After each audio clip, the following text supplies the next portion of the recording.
Friends, బాగున్నారా? మీరంతా బాగుండాలని కోరుకుంటున్నాం. ఈ రోజు మన ఛానల్లో పూరి చేసుకుంటున్నాము. ఆ పూరి ఎలా చేయాలో, ఎలా చేస్తే బాగా పొంగతీయో చూపిస్తాను. ఈ వీడియో చివరి వరకు చూడండి, మధ్యలో ఆపకండి. ముందుగా ఒక ప్యాకెట్, అర కేజీ ప్యాకెట్ చపాతీ పిండి తీసుకున్నాం.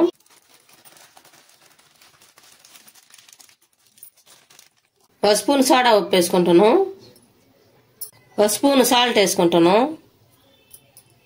ఇది మొత్తం కలుపుకోవాలి. ఒక స్పూన్ ఆయిల్ వేసుకుంటున్నాము. ఇది మొత్తం కలిసేటట్టు కలుపుకోవాలి ఆయిల్ అంతా. ఈ ఆయిల్ వేయటం వల్ల బాగా పొంగతాయి, మెత్తంగా వస్తాయి పూరీలు.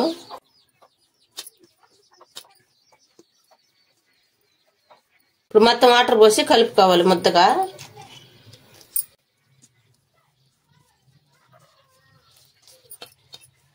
కొద్ది కొద్దిగా వాటర్ పోసుకుంటా ముద్దగా కలుపుకోవాలి. ఒకసారి పోసినట్టు కనుకైతే మరి లూజ్ అయిపోతుంది పిండి. అంతా ముద్దగా ఈ విధంగా కలుపుకున్న తర్వాత మళ్ళా కొంచెం ఆయిల్ వేసుకుని చేతులకి, ఒక స్పూన్ ఆయిల్ మళ్ళా ఒకసారి మొత్తం కలుపుకోవాలి.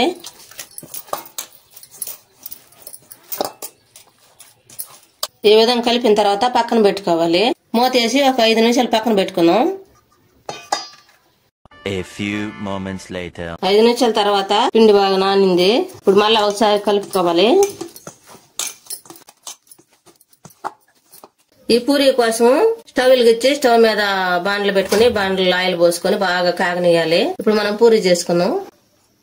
కొద్ది కొద్దిగా తీసుకోవాలి. ఆయిల్ వేసుకోవాలి.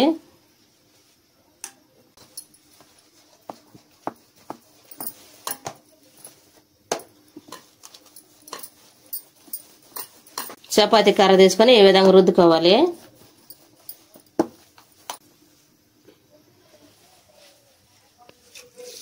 బాగా కాలి ఆయిల్లో వేసుకోవాలి. ఈ విధంగా తీసుకోవాలి. పలసంగా రుద్దుకొని వేసుకోవాలి.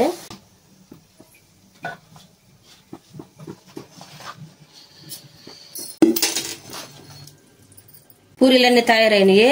దీంట్లోకి ఉల్లిపాయల కర్రీ చేసుకుంటాను. పూరీ చేసాం కదా, ఆయిల్ అంతా తీసేసి కొంచెం ఉంచుకున్నాను. దాంట్లోకి 2 ఉల్లిపాయలు, పెద్ద ఉల్లిపాయలు సన్నగా తరిగి పెట్టుకున్నాను. అవి వేసుకుంటాను. కరివేపాకు వేసుకుంటాను. ఇది మొత్తం కలుపుకోవాలి. ఒక స్పూన్ సాల్ట్ వేసుకుంటాను.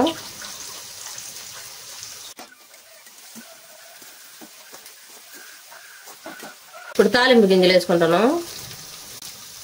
2 స్పూన్లు తాలింపు గింజలు. ఇది మొత్తం కలుపుకోవాలి.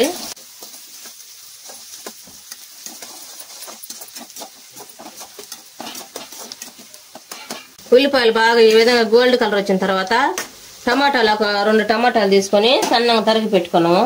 అవి కూడా ఆయిల్ వేసుకోవాలి. ఇది బాగా కలుపుకోవాలి.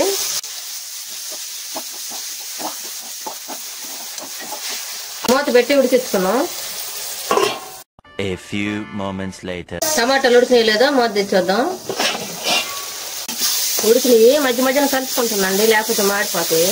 ఈ విధంగా ఉడికేటప్పుడే తెల్లగడ్డలు 2 నల్లగొట్టి వేసుకోవాలి.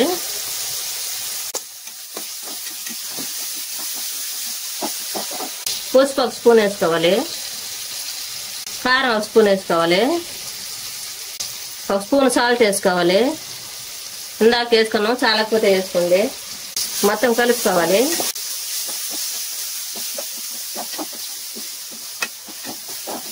ఇప్పుడు కొన్ని వాటర్ వేసుకోవాలి. మొత్తం కలుపుకోవాలి. ఇప్పుడు మూత పెట్టి ఉడికించుకున్నాం 1 నిమిషం. A few moments later. ఇప్పుడు మూత తీద్దాం. ఈ విధంగా ఆయిల్ అంతా పైకి రావాలి. ఇప్పుడు స్టవ్ ఆఫ్ వేసుకోవాలి. ఎంత టేస్టీగా ఉండే పూరి ఉల్లిపాయల కర్రీ రెడీ ఉంది. మీరు కూడా మీ ఇంట్లో చేసుకుని ఎలా ఉందో మాకు కామెంట్ లో పెట్టండి. లైక్, షేర్ చేయండి, సబ్స్క్రైబ్ చేసుకోండి, పక్కన బెల్ నొక్కండి. Thanks for watching.